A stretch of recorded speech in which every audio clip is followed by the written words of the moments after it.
Nah, itu apply-nya individu atau lewat institusi begitu jalurnya gitu? Enggak. Lagi di warnet dulu, habis kerja terus lihat-lihat terus nggak tahu gimana tiba-tiba ada kayak advertisement untuk entah itu dari nggak tahu deh gimana, pokoknya akhirnya baca informasi tentang itu, ya udah apply. Terus tiba-tiba dapat gitu. Susah nggak sih? Itu kan di Perancis berarti bahasa utamanya kan bahasa Perancis ya? Waktu itu modal berbahasa Perancis sudah ada, susah? Itu programnya kebetulan bahasa Inggris. Oh, oke. Saya international students ya? Iya. Oke. Jadi saat di Perancis juga berbahasa Inggris ya, tidak berbahasa Perancis? Berbahasa Inggris, ya. Jadi kayak spesial programnya di sana. Itu pemerintah Perancis punya ya? Maksudnya programnya itu? Pendanaannya dari European Union. Jadi itu sebenarnya proyek untuk tentang khusus lithium ion battery, dan itu konsorsium berbagai negara gitu. Nah, sebagian dari uang proyek itu kemudian dipakai untuk program beasiswanya, untuk bagian pendidikannya. Jadi proyeknya lumayan gede gitu, jadi 5 negara atau gimana ya, banyak universitas. Nah, sebagian uangnya dipakai untuk penelitian, sebagian uangnya untuk sebagian budgetnya untuk pendidikan. Dan itu meng-hire untuk overseas students juga ya? Tahu kira-kira latar belakangnya apa ya, Susan? Saya nggak tahu pasti ya. European Union emang sekarang kayak yang program Erasmus Mundus, itu waktu tahun 2005 itu nggak terlalu banyak program-program Erasmus Mundus. Nah, yang sekarang itu banyak dalam berbagai bidang, dan mereka terbuka untuk seluruh mahasiswa asing. Berarti sejak awal memang sudah diarahkan ke situ ya studinya Susan ya, lithium and battery ya? Masternya iya, sebenarnya nggak terlalu banyak riset, kita lebih banyak lecture, lebih banyak pendidikannya dan risetnya. Cuman kita diperkenalkan gitu, berbagai macam teknologi energi terbarukan. Terus 4 bulan terakhir baru riset dan milih gitu. Dan karena yang namanya bidang energi itu luas, yang nggak melulu tentang baterai, tapi juga misalnya solar cell, atau yang saya dulu milihnya nggak lithium ion baterai karena saat itu lagi tertarik dengan hal lain. Jadi kayak transparent conducting oxide. Apa itu? Jadi itu layar sentuh ini ya. Ini kan ada coatingnya. Nah itu dia kayak ada sensor dan jadi ini kan transparan nih. Ini kan coatingnya transparan ya. Tapi dia nggak cuma harus transparan, tapi juga bisa mengantarkan listrik, conductivity. Nah saya lebih jadi saya ambilnya ke situ. Waktu itu energi baru terbarukan nggak berminat? Dari awal memang berminat, cuman di tengah jalan saya tertarik dengan structural characterizations gitu. Karena pertama mungkin saya emang jurusan kimia, tapi bakat untuk, kalau kimia itu kan lebih ke sintesis gitu segala macam ya. Saya mungkin tidak terlalu berbakat di situ ya, atau malas atau gimana. Jadi lebih suka ke karakterisasi gitu. Jadi yang nggak perlu sentuh-sentuh chemicals atau apa. Atau yang lebih ke jurusan ke physical deposition. Lebih suka itu. Nah, setelah dari Perancis ini sempat bekerja nggak, Susan, di sana? Di Jerman itu langsung bekerja di Jerman atau ambil PhD-nya langsung? Ambil PhD. Oh, oke. Ambil PhD di Jerman. Di universitas? KIT juga, Karlsruhe Institute of Technology. Nah, kalau di Jerman sendiri, mereka kalau European Union kan memang sudah mau mewujudkan mobil listrik ini dalam 2025 atau kalau nggak salah ya. Artinya kan semua ekosistem harus terbangun ya. Di Jerman sendiri kesiapannya gimana? Misalnya perusahaan-perusahaan otomotif gitu, apa mereka sudah memproduksi juga mobil listrik begitu, Susan? Kayak BMW? Kalau mobil listrik sih iya, mereka udah memproduksi, tapi baterainya sih Iya, salah satu support untuk penelitian dalam bidang baterai itu memang dari otomotif industri ya. Maksudnya di research center itu ya kayak Volkswagen itu kasih dana, Audi punya divisi sendiri, tapi mereka tidak produksi. Belum, atau sekarang BMW kalau nggak salah ada rencana ke arah situ untuk produksi, tapi sejauh mana perkembangannya saya nggak ngikutin. Tapi mereka ada rencana atau udah mulai. Itu berarti kan untuk supply listrik pasti dibutuhkan lebih besar ya, karena kan nggak pakai bensin lagi, mereka pasti pakai listrik. Nah, kalau listriknya sendiri apa dikembangkan dengan sistem renewable energy juga kan? Macam-macam. Jadi dia ada solar, ada angin, itu yang renewable-nya ya. Tapi juga mereka tetap ada nuklirnya sebagian, ada batu bara, terus ada gas. Nggak seluruhnya bergantung pada renewable energy ya? Enggak, karena kan kalau kayak misalnya angin nih, jadi kan kita harus cari tempat yang angin gede. Dan nggak terlalu banyak penduduk mungkin, karena kan ribut ya. Nah, itu kan berarti sangat tergantung pada alam ya. Maksudnya kalau nggak ada angin, gimana? Terus, iya. Terus kalau masalah solar, ya berarti kan harus daerah yang punya ada expose matahari. Iya, sementara Eropa agak repot ya karena 4 musim ya. Terus ada biomass juga nih. Nah, kalau biomasa sendiri gimana perkembangannya di sana? Enggak. Kurang ya. Kembali ke baterai lagi itu ya. Kalau Indonesia ini kan bahkan sudah ada peraturan presiden ya yang mengarah ke sana supaya mendorong mobil listrik ini dikembangkan gitu ya. Nah, ekosistemnya kalau sarannya Susan apa ya? Salah satunya kan tentu baterai itu ya. Kalau misalnya mau mengembangkan ke dalam renewable energy, ya baterai ya. Tapi gini deh, mobil listrik itu apakah pertanyaannya kan apakah benar-benar renewable? Apakah benar-benar zero dampak lingkungannya, dampak negatif ke lingkungan itu apakah benar-benar negatif? Kan harus dilihat dari gimana miningnya. Jadi ada penelitiannya bahwa meskipun kita pakai electric car, nah itu kan memang yang zero emissions itu pada saat operasinya.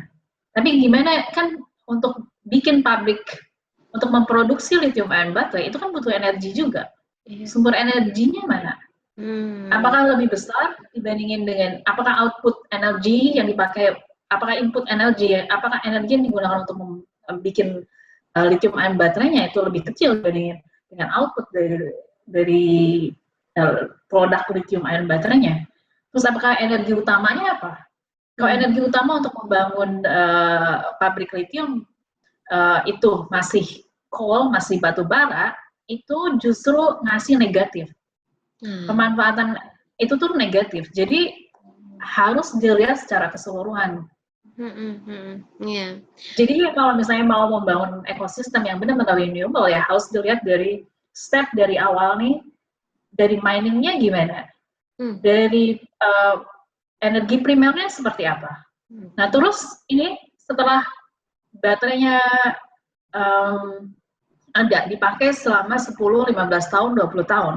Nah, kebayang nggak sampahnya seperti apa setelah itu? Nah, stepnya kan setelah itu mau dipakai apa nih? Iya, artinya banyak sekali yang harus dipikirkan ya, tidak hanya memproduksi baterai. Karena kalau yang saya baca dari pemerintah di sini kan mau mendirikan pabrik baterai, kemudian produksi mobil listrik, baterainya dipakai, jalankan gitu ya, artinya mobil-mobil yang konvensional yang lama tidak dipakai lagi. Tapi ternyata nggak sesimpel itu seharusnya kalau mau mengurangi. Gitu. Itu sebabnya barangkali kalau di Jerman juga nggak terlalu progresif ya untuk pemanfaatan mobil listrik gitu ya. Karena kan yang harus dipikirkan energi utamanya apa gitu. Energi primernya seperti apa. Jadi kayak mobil listrik itu sebagian besar, jadi hampir 50% dari berat mobil itu dipakai untuk lithium ion untuk baterainya. Kebayang nggak kalau kita misalnya udah punya 1 juta mobil listrik, nah setelah 20 tahun mau diapain? Ini sampahnya, gitu loh. Walaupun dia sudah tidak terpakai, tapi dia masih mengandung energi yang tinggi. Artinya penanganannya harus hati-hati. Karena gampang banget. Oke, saya nggak mau ngasih ide ya. Maksudnya bahan kimia apapun itu kayak bom gitu loh. Sejauh ini sih memang belum ada yang memikirkan ke arah situ, sampah baterai-baterai yang nanti expire ini ya kan, belum terpikir ya kan di sini gitu. Kalau di Jerman sendiri untuk recycling baterai-baterai yang tak terpakai ini apakah sudah juga dipikirkannya? Sudah dipikirkan, tapi sampai saat ini itu cuman kayak sampai saat ini ya. Jadi riset itu kan tetap berkembang.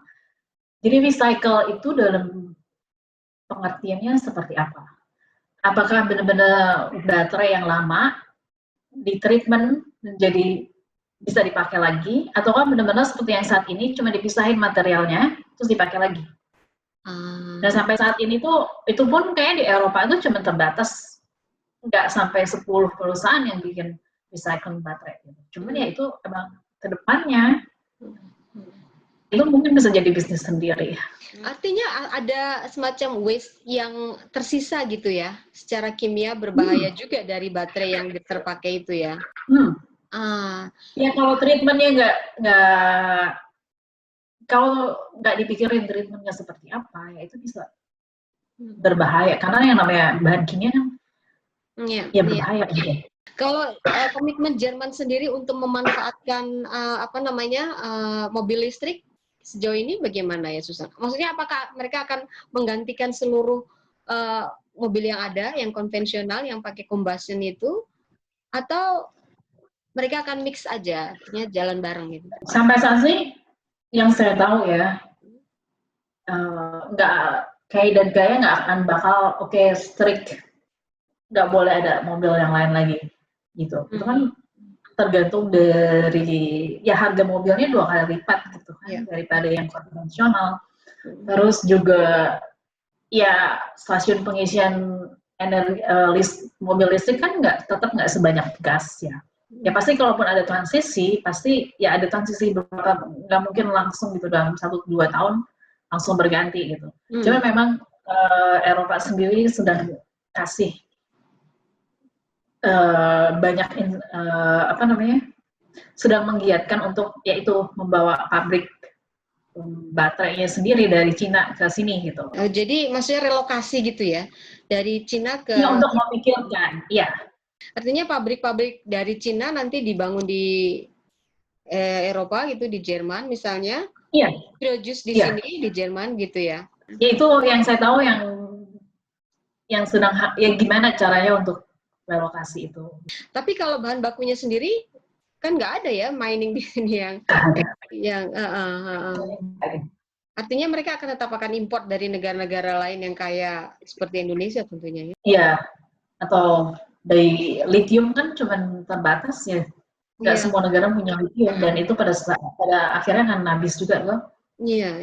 Ya, bahkan sekarang stepnya itu kita ada penelitian untuk post lithium ion baterai itu udah ada gitu loh. Jadi setelah era lithium, karena kan akan habis juga dengan lebih banyak mobil listrik, artinya kita kan mengurangi supply lithium juga. Kebutuhan demand-nya kan pasti tinggi ya untuk lithium sama nikel, padahal itu tidak renewable ya. Iya. Sebagai peneliti, Susan, pengganti material ini. Penelitian untuk ya namanya itu post lithium baterai. Oh, post lithium. Jadi ada sodium atau natrium, magnesium. Tapi ya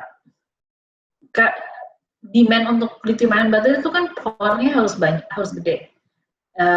Terus energinya juga gede. Nah, terus kalau misalnya lithium itu kan atom yang sangat kecil. Jadi dia lebih lincah gitu untuk bergerak. Artinya dia memberikan power yang lebih besar. Nah, sodium itu lebih besar secara atom. artinya dia pun akan lebih susah untuk bergerak. Jadi masalah utama dengan lithium itu salah satu atom yang paling kecil. Dan yang elektronegatifnya tinggi gitu. Dan sementara atom-atom yang lain itu kan tidak punya properties yang seideal lithium gitu. Ya, jadi artinya ada compromise dari kinetiknya atau powernya. Ya kayak gitu. Secara umum seperti itu. Tapi kan lithium ion baterai ini kan bisa dipergunakan tidak hanya untuk, tergantung penggunaannya. Apakah untuk mobility? Kalau untuk mobility artinya butuh power. Tapi kalau untuk stationary artinya tidak butuh power. Jadi mungkin untuk misalnya kayak yang untuk di remote area untuk stationary applications, nyimpan listrik di, misalnya ada tenaga angin, terus nyimpan energi listriknya, itu mungkin bisa pakai jenis baterai yang lain. Lithium ini hampir tak tergantikan sebenarnya secara idealnya ya untuk sebuah baterai. Kalau dari propertinya iya. Atau mungkin sampai ada ketemu lagi chemistry yang lain. Ini nggak area penelitian Susan untuk mencari chemistry pengganti lithium yang ideal ini? Saya lebih ke karakterisasi. Nah, tadi kalau Susan bilang karakterisasi, itu berarti fokusnya pada apa ya? Lebih ke fundamental. Jadi mekanismenya, misalnya gimana sih caranya lithium itu bisa memberikan listrik. Lebih ke dalam atomic level mungkin ya. Jadi lithium ini kan sebenarnya saat ini yang kebanyakan ya, misalnya ini baterai ini kayak gini nih ya. Nah lithium itu bolak-balik aja ke sini. Gitu. Itu salah satu teknologinya ya. Jadi yang ya artinya itu gimana kalau ini lithium, terus ini ada, nah kayak gini nih lithium nih misalnya ya, ini bolak-balik nih keluar dari dua tangan ini. Nah artinya kan itu kalau mau menemukan material yang baru, itu salah satu teknologinya ya gimana supaya lithium ini masuk ke dua tangan ini gitu. Nah, kalau sodium itu lebih besar dari jeruk ini. Iya. Artinya kan nggak semua kompatibel gitu loh. Harus yang ya supaya bisa keluar masuk secara reversible, supaya kan ada yang namanya fatigue, ada yang namanya misalnya kita bayangin aja orang stres ya. Jadi kalau misalnya kita kasih beban banyak, itu kan akan ada stresnya. Dan pada suatu saat kalau misalnya material, yang namanya material, itu kayak karet nih, kita ekspansi terus gini-gini, pada suatu saat kan akan putus ya. Iya. Nah itu di material di tingkat dari, ya itu kan terjadi kayak gitu juga. Nah itu yang namanya salah satu mechanical degradations di baterai gitu. Jadi baterainya yang asalnya besar, maksudnya particle size-nya besar, itu jadi kecil-kecil. Jadi lithium itu karena dia lincah itu makanya dia memproduksi power yang lebih besar gitu ya. Sementara tadi sodium itu karena dia bebannya berat, dia lebih lambat ya. Yes. Lithium itu enggak. Ya yang paling kecil, lebih kecil daripada lithium itu hidrogen ya. Terus satu masalah kecil yang masalah size, yang lain juga masalah ini stability. Oke, salah satu baterai itu dapat energi karena ada oksidasi material. Nikel 2+ jadi nikel 3+. Nah, tapi itu di dalam baterai sendiri ada yang namanya parasitic reactions. Jadi ada unwanted reactions yang dia makan lithiumnya. Jadi si lithiumnya, yang aktif lithiumnya itu berkurang. Karena ada reaksi lain yang memakan lithium. Nah itu yang harus di balance gitu. Nah itu yang bisa diatur dengan voltage window antara kita mau mengoperasikan baterai di voltage antara berapa sampai berapa gitu. Nah karena parasitic reactions-nya itu terjadi misalnya di 3 volt atau di dengan menghindari reaksi ini, ya kita bisa memperpanjang umur baterai. Nah itu salah satu, misalnya itu hal yang bisa dilakukan untuk optimisasi pemanfaatan baterai. Baterai untuk mobil listrik yang paling panjang usianya itu sampai berapa jam ya?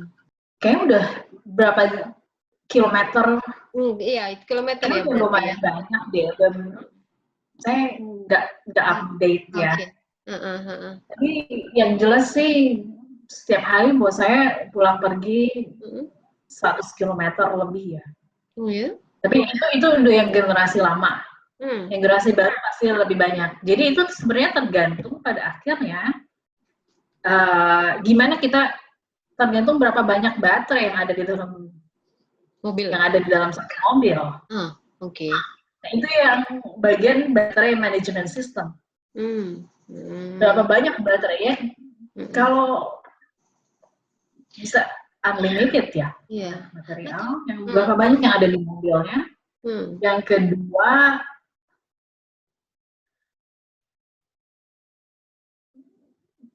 nggak mungkin. Oke, banyak kayaknya ada banyak yang klaim itu fast charging.